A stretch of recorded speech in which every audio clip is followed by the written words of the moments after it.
जय गुरु जी, शुक्राना गुरु जी। संगत जी, आज का अध्याय पढ़ने के बाद संगत जी ये लग रहा है कि जब भी हम ये सोचते हैं ना कि ये सेवा हम कर रहे हैं, चाहे वो सेवा कोई भी हो संगत जी, चाहे वो सत्संग शेयरिंग की सेवा हो या सत्संग में जाकर कोई आप कुछ भी सेवा कर रहे हैं, किसी भी प्रकार की सेवा कर रहे हैं संगत जी, तो वो हम नहीं कर रहे हैं संगत जी, वो हमसे करवाई जा रही है। संगत जी, जब आज आप ये सत्संग सुनेंगे, आज का अध्याय सुनेंगे संगत जी, तो आपको सबको पता चलेगा कि किस तरह से गुरु ही ये डिसाइड करता है कि वो अपने शिष्य से क्या करवाना चाहता है, उसे किस प्रकार की सेवा देना चाहता है और किस माध्यम से किसके द्वारा किसको गाइडेंस भेजनी है। माध्यम भी संगत जी वो खुद ही डिसाइड करते हैं। तो हमारा इसमें रोल ही क्या है संगत जी। और आज ये वक्त आ गया है संगत जी कि कई बार हम ये सोचने लगते हैं कि ये हम कर रहे हैं, ऐसा हम कर रहे हैं, जो ये मैं संगत जी हमारे अंदर आ गई है ना। तो आज ये सत्संग को बहुत ध्यान से सुनना कि गुरु अपना शिष्य पहले से ही डिसाइड करता है और पहले से ही उसकी सेवा भी डिसाइड कर देता है कि उसे ये करना है और ऐसे करना है और इस स्थान पर जाकर ये सेवा करनी है। तो संगत जी बिल्कुल भी अगर किसी के अंदर भी हल्का सा भी ये प्राउड महसूस हो रहा है ना कि ये मैं कर रहा हूँ, तो संगत जी आज ये सत्संग ध्यान से सुनने के बाद ये मैं हमारी पूरी तरीके से संगत जी ख़त्म हो जाएगी। संगत जी कई बार हम ये भी सोचते हैं कि काश गुरुजी आप पहले हमें मिल जाते। तो संगत जी आज का अध्याय जब आप सुनेंगे ना, तो आपको पता चलेगा कि वो टाइम भी गुरुजी खुद ही डिसाइड करते हैं कि किस टाइम पर कौन सी संगत को गुरुजी के पास पहुंचना है। संगत जी जब आप ये अध्याय बहुत ध्यान से सुनेंगे तो आपको बहुत कुछ जानने को मिलेगा। जय गुरु जी। संगत जी आज का सत्संग भी ऑटोबायोग्राफी ऑफ अ योगी की बुक में से ही लिया गया है। आज के अध्याय में परमहंस जी बता रहे हैं कि जब उनको अमेरिका में आयोजित धार्मिक उदारवादियों के अंतर्राष्ट्रीय सम्मेलन में भारत के प्रतिनिधि के रूप में भाग लेने के लिए एक निमंत्रण मिला था, तब उनका दिमाग जैसे कि घूमने लगा और वो श्री युक्तेश्वर जी के पास श्री रामपुर जा पहुँचे। उन्होंने अपने गुरु से कहा कि मुझे अभी अभी अमेरिका में एक धार्मिक सम्मेलन में व्याख्यान देने का निमंत्रण मिला है, क्या मुझे जाना चाहिए? तो उनके गुरु ने उनको बताया कि सभी दरवाजे तुम्हारे लिए खुले हैं, अभी नहीं तो कभी नहीं। तो यहाँ पर परमहंस जी बहुत व्याकुल होकर अपने गुरुदेव से कहते हैं कि गुरुदेव मुझे सार्वजनिक व्याख्यान देने का अनुभव ही क्या है, मैंने शायद ही कभी कोई व्याख्यान दिया हो और अंग्रेजी में तो कभी नहीं। तो उनके गुरुदेव कहते हैं तुम अंग्रेजी में बोलो या किसी भी भाषा में, योग पर तुम्हारा व्याख्यान मन लगाकर सुना जाएगा। यहाँ पर फिर परमहंस जी हंसने लगते हैं और कहते हैं गुरुजी अमेरिकी लोग बांग्ला भाषा तो सीखने से रहे, आप ही अब कृपा करके मुझे अंग्रेजी भाषा की बाधाओं से पार करवाइए। जब वो अपने पिताजी को अमेरिका जाने के बारे में बताते हैं तो उनके पिताजी बहुत ज़्यादा हतप्रभ रह जाते हैं, क्योंकि अमेरिका बहुत ही दूर था और उनको ऐसा लगा कि वो उनसे दोबारा कभी मिल पाएंगे या नहीं। तो वो उनको बहुत ही रुक्षता के साथ पूछते हैं तुम जाओगे कैसे, कौन तुम्हें वहाँ जाने के पैसे देगा। ये परमहंस जी के पिताजी उनके लिए हमेशा ही बहुत प्रेम से पैसे देते रहे। उन्हें आशा थी कि ये प्रश्न उठाते ही उनकी सारी योजना धरी की धरी रह जाएगी। यहाँ पर परमहंस जी उनको उत्तर देते हैं कि भगवान मुझे पैसे देंगे। उनको ये कहते ही एक बार फिर वही दृश्य याद आ गया जब उन्होंने अनंतदा को इसी प्रकार के उत्तर दिए थे। और परमहंस जी अपने पिताजी को कहते हैं कि पिताजी शायद भगवान आपके मन में मेरी सहायता करने की प्रेरणा जगा दें। तो उनके पिताजी ने कहा नहीं, कभी नहीं। इसीलिए दूसरे दिन जब उनके पिताजी उनके पास एक बड़ी रकम का चेक लेकर पहुंचते हैं तो उनके आश्चर्य का ठिकाना नहीं रहता। उनके पिताजी उनको कहते हैं कि ये मैं पिता होने के नाते नहीं दे रहा हूँ, बल्कि लाहिड़ी महाशय का निष्ठावान शिष्य होने के नाते ये पैसे तुम्हें दे रहा हूँ। तुम जाओ और उस दूर पाश्चात्य देश में और वहाँ धर्म पंथों से मुक्त क्रिया योग की शिक्षाओं का प्रसार करो। उनके पिताजी उनको ये भी कहते हैं कि शायद उनकी अब उनसे दोबारा मुलाकात नहीं हो पाएगी, क्योंकि उनकी आयु उस समय 67 वर्ष की थी। तो परमहंस जी उनको बड़े ही विश्वास के साथ कहते हैं, भगवान एक बार फिर से हम लोगों को अवश्य मिलाएंगे। जब परमहंस जी अपनी मातृभूमि को छोड़कर अमेरिका की अनजान भूमि पर जाने की तैयारी कर रहे थे, तो उनके हृदय में बहुत सारी आशंकाएं थीं। उन्होंने भौतिकवादी पाश्चात्य जगत के बारे में बहुत सारी कहानियां सुन रखी थी। एक दिन परमहंस जी दृढ़ संकल्प के साथ प्रार्थना करने के लिए बैठ जाते हैं। जब तक वो अपनी प्रार्थना का उत्तर नहीं सुनेंगे भगवान के द्वारा, तब तक चाहे वो मर ही क्यों ना जाए, वो प्रार्थना करनी बंद नहीं करेंगे। उनको भगवान से ये आश्वासन चाहिए था कि वो खुद आएं और उनको बताएं कि वो जो कर रहे हैं वो ठीक है या नहीं। जब वो बार बार सिसकियां भरते हुए प्रार्थना कर रहे थे, तो उनके पास कोई उत्तर नहीं आ रहा था। मध्याह्न होते होते प्रार्थना की उत्कटता इतनी ज़्यादा प्रकाष्ठा पे पहुंच गई, जब उनका तीव्र वेदना के दबाव से सिर चकराने लगा, तो उन्हें ऐसा लग रहा था कि जब वो और अगर रोएंगे तो उनका सिर फट जाएगा। उसी क्षण उनके दरवाजे पर एक दस्तक सुनाई दी, और दरवाज़ा जब उन्होंने खोला तो उनके सामने एक सन्यासियों की तरह केवल कटी वस्त्र धारण किए हुए एक युवक खड़ा हुआ था। उसने घर में प्रवेश किया। परमहंस जी को लगा ये अवश्य ही बाबा जी होंगे, क्योंकि उनका चेहरा बिल्कुल लाहिड़ी महाशय के चेहरे से मिलता हुआ दिख रहा था। उन्होंने उनके मन में जो विचार आ रहे थे उनका उत्तर दिया और कहा, हाँ मैं बाबा जी ही हूँ।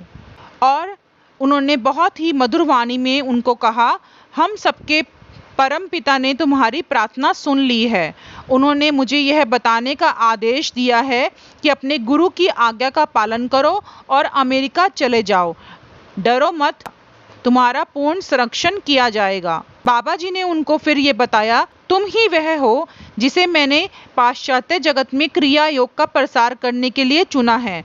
बहुत वर्ष पहले मैं तुम्हारे गुरु श्री युक्तेश्वर जी से एक कुंभ मेले में मिला था, और तभी मैंने उनसे यह कह दिया था कि मैं तुम्हें उनके पास शिक्षा ग्रहण करने के लिए भेज दूंगा। जब बाबा जी ने उनके सामने खड़े होकर ये सब बात कही, तो परमहंस जी पूरी तरह से अवाक रह गए और उनका हृदय पूरी तरीके से कृतज्ञता से भर गया। उन्होंने उनके जीवन के बारे में अनेक बातें बताने के बाद कुछ व्यक्तिगत उपदेश दिए और कई गोपनीय भविष्यवाणियां की। थोड़ी ही देर में बाबा जी दरवाजे की ओर बढ़ गए और उन्होंने उनको कहा कि उनके पीछे आने का वो प्रयास मत करें, परंतु परमहंस जी ने उनकी बात नहीं सुनी और कहा, बाबा जी दया कीजिए, चले मत जाइए, मुझे अपने साथ लेते जाइए। वो बार बार पुकार कर बाबा जी को ऐसा कह रहे थे। बाबा जी ने कहा, अभी नहीं फिर कभी। उनके पैर जमीन के साथ मजबूती से वहीं पर चिपक गए। दरवाजे पर पहुंचकर बाबा जी ने उनकी तरफ बहुत प्रेम वाली दृष्टि से देखा, उन्हें आशीर्वाद दिया और फिर वहां से चले गए। फिर वहां से जाने के कुछ मिनटों के बाद ही उनके पैर जमीन से छूटे और वहां पर वो गहरे ध्यान में लीन हो गए। उनको ये लगा कि भगवान ने ना तो उनकी प्रार्थना का उत्तर दिया, बल्कि बाबा जी के दर्शन भी करवा दिए। इसके लिए उन्होंने भगवान का बार बार धन्यवाद किया। उन्होंने ये बात किसी को नहीं बताई थी कि उनकी बाबा जी के साथ भेंट हुई, परंतु जब वो ये आत्मकथा लिख रहे हैं तब पाठकों के लिए वो ये बात बताना चाह रहे हैं, ताकि बाबा जी की वास्तविकता पर उनको अधिक विश्वास हो जाए कि उन्होंने उनको अपनी आंखों से देखा है। इस पुस्तक के लिए उन्होंने आधुनिक भारत के योगी अवतार परम गुरु का एक चित्र भी एक चित्रकार की सहायता से बनवाया है। अमेरिका जाने से एक दिन पहले जब परमहंस जी श्री युक्तेश्वर जी के पास जाकर बैठते हैं, तो श्री युक्तेश्वर जी उनको समझाते हैं कि भूल जाओ कि तुम्हारा जन्म हिंदू समाज में हुआ था, परंतु अमेरिकी लोगों के भी सारे ही तौर तरीके मत अपना लेना। दोनों समाज के केवल उत्तम गुणों को ही ग्रहण करना। उन्होंने उनको आशीर्वाद दिया कि ईश्वर की खोज करने के लिए जो भी श्रद्धा के साथ तुम्हारे पास आएंगे, तुम्हारे द्वारा उनकी सहायता अवश्य होगी। उन्होंने उनको कहा, तुम जहाँ भी जाओगे, चाहे वह जंगल ही क्यों ना हो, तुम्हें सच्चे मित्र मिलते रहेंगे। श्री युक्तेश्वर जी के इन दोनों ही आशीर्वादों की पूर्ति भली भांति हुई। जब श्री युक्तेश्वर जी अगस्त 1920 में भारत से प्रस्थान करते हैं, तो जब पासपोर्ट प्राप्त करने में लाल फीताशाही की अनेकानेक कठिनाइयाँ उनके सामने आती हैं, परंतु बहुत ही चमत्कारी रूप से दूर भी हो जाती हैं, तब वो कहीं जाकर जहाज पर यात्रा करने के लिए टिकट पा सके। परमहंस जी कहते हैं कि बुधवार के आते ही उन्हें पता चला कि उन्हें अपने जीवन का युद्ध लड़ना था। अंग्रेजी में व्याख्यान देने के लिए उनको अपने विचारों को एक सूत्र में गूंथना था, परंतु उनको ऐसा लग रहा था कि जैसे कि सब कुछ व्यर्थ है। जब वो अपने श्रोताओं के सामने जाकर खड़े होते हैं तो उनके मुंह से एक भी शब्द नहीं निकल रहा था। वो अवाक खड़े हुए थे। 10 मिनट तक कुछ ऐसे ही चलता रहा। उसके बाद श्रोताओं को उनकी स्थिति का एहसास होने लगा और वो उन पर हंसने लगे। तब परमहंस जी ने अपने गुरुदेव से मन ही मन प्रार्थना की, तो उनके गुरुदेव ने चेतना में उनको कहा, तुम बोल सकते हो, बोलो। उसी के साथ उनके विचारों ने तुरंत ही अंग्रेजी भाषा के साथ दोस्ती कर ली। 45 मिनट तक वो व्याख्यान चलता रहा। अंत तक श्रोतागण तन्मय होकर उसे सुनते रहे। इस व्याख्यान के कारण अमेरिका में विभिन्न संस्थाओं के समक्ष बाद में व्याख्यान देने के लिए उन्हें कई ज़्यादा निमंत्रण मिले। इस व्याख्यान के बारे में वो कह रहे थे कि उन्हें एक भी शब्द याद नहीं था कि उन्होंने क्या वहाँ पर बोला है। जब कुछ यात्रियों से उन्होंने पूछा तो उनको पता चला कि उन्होंने बहुत ही अच्छे तरीके से व्याख्यान सही अंग्रेजी भाषा में दिया है। अब उनको ये एहसास हो गया कि देश काल की सीमाओं को ध्वस्त कर उनके गुरु उनके साथ हमेशा ही हैं। फिर 6 अक्टूबर 1920 को परमहंस जी धर्म सम्मेलन में जाकर अमेरिका में अपना पहला व्याख्यान देते हैं। व्याख्यान का बहुत अच्छा वहाँ पर स्वागत हुआ।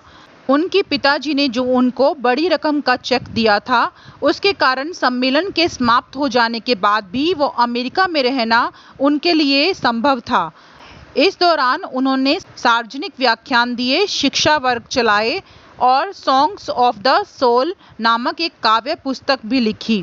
उनकी शिक्षाओं का अनुसरण करने वाले उदारमन लोगों की सहायता से 1925 के अंत तक उन्होंने कैलिफोर्निया के लॉस एंजल्स शहर में माउंट वॉशिंगटन एस्टेट्स पर अपने अमेरिकी मुख्यालय की स्थापना कर दी। यह वही भवन है जो उन्होंने अनेक वर्ष पहले कश्मीर में अपने अंतर्दर्शन में देखा था। उन्होंने ये सारी गतिविधियों की फ़ोटो श्री युक्तेश्वर जी को जब भेजी तो उन्होंने उनको बंगला भाषा में एक पोस्टकार्ड भेजा, जिसका यहाँ पर वो हिंदी अनुवाद कर रहे हैं। उन्होंने कहा, तुम्हारे विद्यालय और छात्रों के फोटो को देखकर मेरे जीवन में कितना आनंद आया है, इसका वर्णन मैं शब्दों में नहीं कर सकता। विभिन्न शहरों के तुम्हारे योग विद्यार्थियों को देखकर मैं आनंद में पिघल रहा हूँ। प्रतिज्ञापन, रोग निवारक स्पंदन संप्रेषण तथा दैवी रोग मुक्ति की प्रार्थनाएं आदि तुम्हारी पद्धतियों के बारे में सुनकर मैं तुम्हें हृदय से धन्यवाद दिए बिना नहीं रह सकता।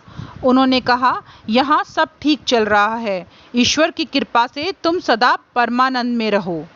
जय गुरु जी। आज के अध्याय को संगत जी मैं यहीं विराम देती हूँ। आगे के अध्याय को हम नेक्स्ट वीडियो में कंटिन्यू करेंगे। जय गुरु जी। शुक्राना गुरु जी। संगत जी, आप जो ये सत्संग सुन रहे हैं, इसे सिर्फ अपने तक ही मत रखें, सत्संग को शेयर भी जरूर करें, क्योंकि गुरु जी कहते हैं सत्संग सुनन वाले दा भी कल्याण, सत्संग सुनान वाले दा भी कल्याण। तो संगत जी, हम सबको मिलकर कल्याण का हिस्सेदारी बनना है और सत्संग को जरूर शेयर करना है। जय गुरु जी। शुक्राना गुरु जी।